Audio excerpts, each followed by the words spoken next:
Il n'y a que des innocents ici, il n'y a pas de base militaire. Que cherchent les Américains en Afghanistan? La cachette d'Oussama Ben Laden? Il n'est pas ici. Pourquoi nous a-t-on bombardés?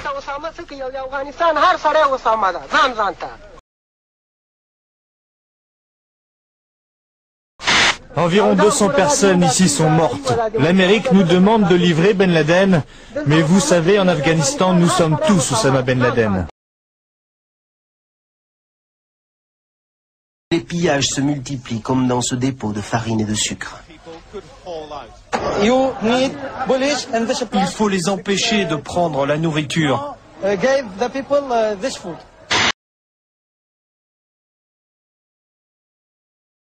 Oui, on a l'autorisation. Les Britanniques nous ont dit qu'on pouvait se servir.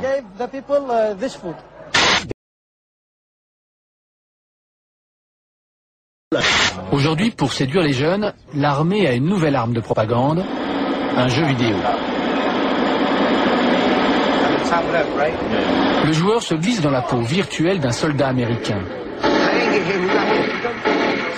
Ce jeu a coûté 7 millions de dollars à l'état-major, mais il est offert gratuitement sur le site internet de l'armée.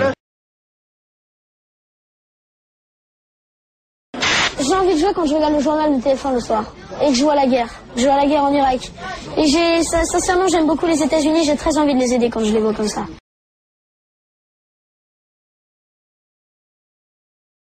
Signalons tout d'abord que l'armée irakienne a capturé une dizaine de soldats américains, le Pentagone l'a confirmé et la chaîne Al Jazeera a diffusé des images de ces prisonniers, images que les autorités américaines ont refusé de montrer avant que les familles ne soient informées et pour lesquelles, vous le voyez, nous avons tenu à masquer le visage des militaires aux mains des Irakiens conformément à la Convention de Genève. Nous vous les présentons en dissimulant leur visage conformément à la Convention de Genève sur les prisonniers de guerre. Ils ont été capturés ou se sont rendus d'eux-mêmes. Leur visage ne trahit aucune fatigue. Ces 250 hommes ont à peine eu le temps de se battre, de défendre la ville d'Umka.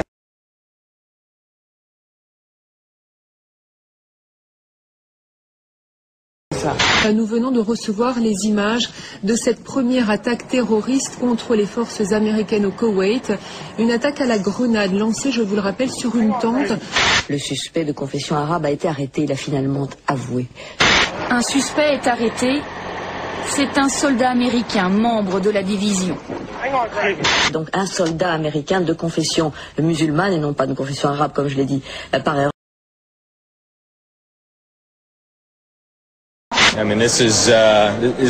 C'est presque comme une action de jeu. On fait beaucoup de comparaisons avec le football. Saddam Hussein peut bien espérer disputer un nouveau round de fausses concessions, de fausses transparences. Pas de doute, il va vouloir jouer une prolongation. Mais la partie est finie. Cette fois-ci, le conflit se déroule pratiquement en direct, à la manière, si je puis me permettre, d'un match de football. On en a tué pas mal près du pont, à Bassora. On a eu notre part, on a été bien servis.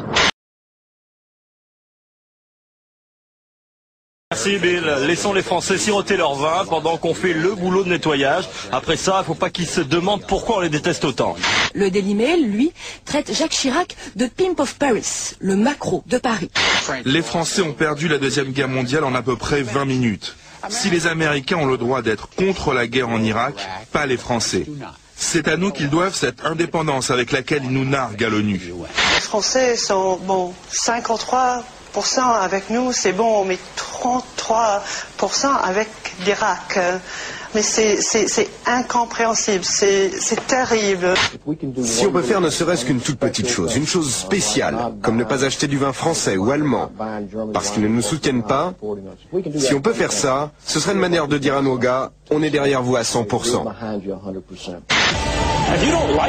Si vous n'aimez pas l'Amérique, j'ai la solution. Dites adieu à ce pays et surtout, dites au revoir à ça. Demande à Jacques Chirac s'il veut répondre à de nouvelles questions de la presse française. C'est vous le patron, lui répond-il. Ah bon, c'est moi le patron, alors allons manger. Tout est dit.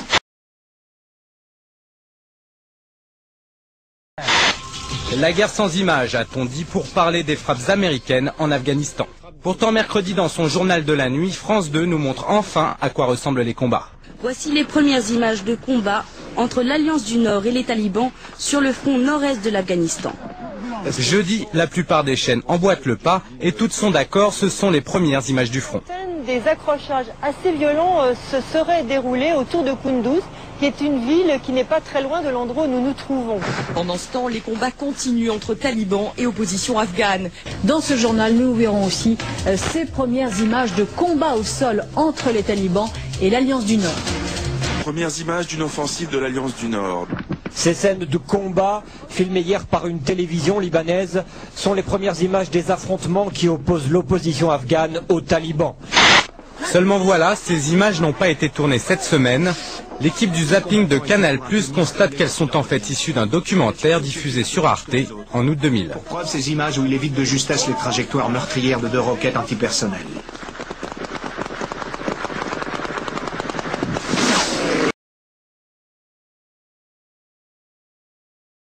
Tony Blair a rendu public il y a quelques jours un rapport apparemment accablant sur les armes de destruction massive détenues par l'Irak. Mercredi dernier, devant le Conseil de sécurité de l'ONU et devant 1 milliard de téléspectateurs, Colin Powell vantait les mérites et le sérieux de ce document. Quelques heures plus tard, le scandale éclate lorsque la presse révèle que ce fameux rapport est un vulgaire plagiat, la photocopie avec faute de frappe d'origine d'une thèse rédigée par un étudiant californien. Les chiffres cités datent de 1991 et n'ont plus aucun rapport avec la réalité actuelle.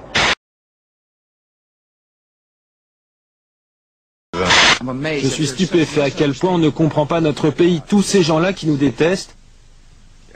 Je n'arrive pas à y croire, car je sais à quel point nous sommes bons. La preuve ?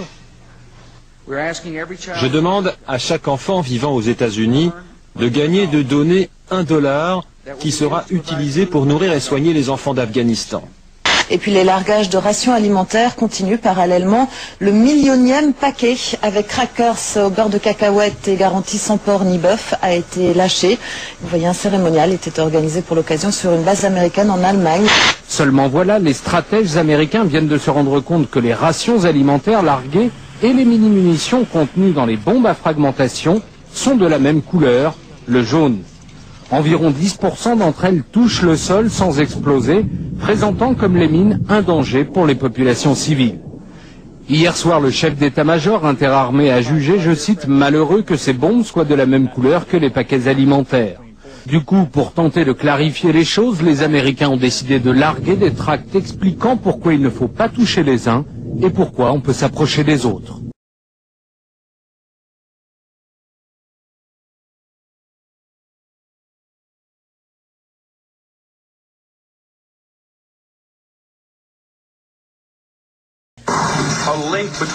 Regardez bien en bas de l'écran. Fox News donne chaque jour le taux de risque d'attentat comme nous donnons le risque de pollution. Aujourd'hui, niveau 3, risque élevé. Au milieu du chaos, discrètement, un seul ministère reste debout, celui du pétrole.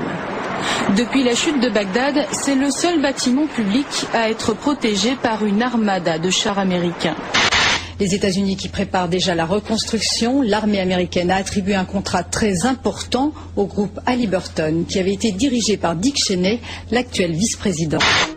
En 1989, George Bush Jr. siégeait au conseil de direction du groupe Carlyle, poste qu'il conservera jusqu'en 1994 sans jamais déclarer ses revenus. Cette gigantesque entreprise travaille surtout avec le secteur de la défense, missiles, avions, chars, 16 milliards de dollars d'actifs. George Bush père est toujours un des piliers de Carlyle. Le conseil d'administration est constitué d'un réseau d'hommes de pouvoir de premier plan capables d'influer sur tous les décideurs politiques. Chacun des partenaires détient un capital de 200 millions de dollars. Le groupe Carlyle est dirigé par Frank Carlucci, ancien directeur adjoint de la CIA et ministre de la Défense de Reagan.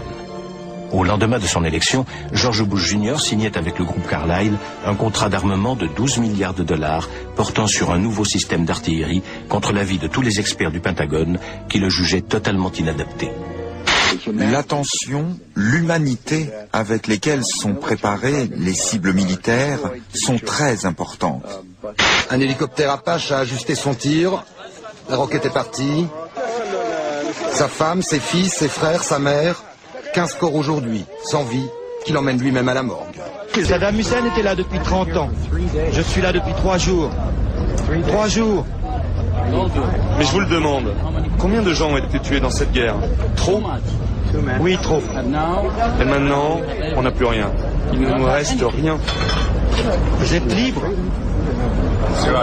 Et alors, si on est libre, mais que c'est tout ce qu'il nous reste, qu'est-ce qu'on peut en faire de cette liberté? C'est tout ce qu'on a. Mais c'est déjà beaucoup.